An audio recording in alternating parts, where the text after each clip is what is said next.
Hi everyone, here's the dispatch for Monday, March 23rd. The readings for today are Psalm 146, Isaiah 59, 9 through 19, and Acts chapter 9, 1 through 20.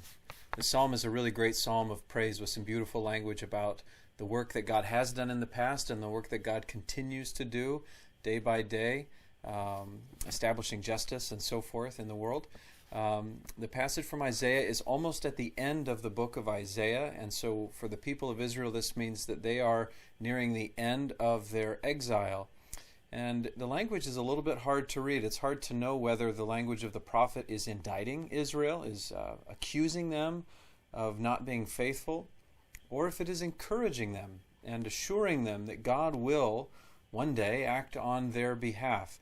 It may be a little bit of both. Israel has a mixed history when it comes to their faithfulness. So sometimes in the prophets there is some ambiguity about whether Israel is being praised and reassured or whether they are the ones facing the judgment and the wrath of God.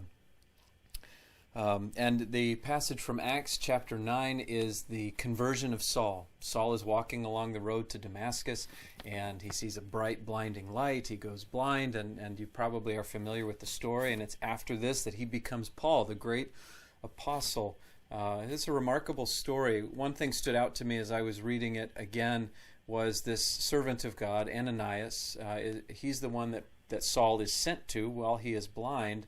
Ananias is called on to help Saul, but Ananias is afraid because Saul has this reputation of being a persecutor.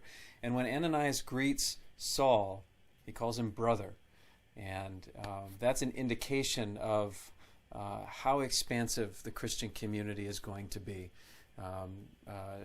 Jesus says that Paul is chosen in order to bring the gospel to the Gentiles and beyond, and it begins right there with the servant of God, Ananias, who is willing to approach this hostile enemy and call him brother, which is really a great story. One quick prayer request, and then we're done. Maureen Bonhart has asked for prayers for her mother, Mary Jo, who is contemplating or rather anticipating a heart procedure in the near future. So please keep Mary Jo in your prayers. And that's it for today, and I will see you again here tomorrow.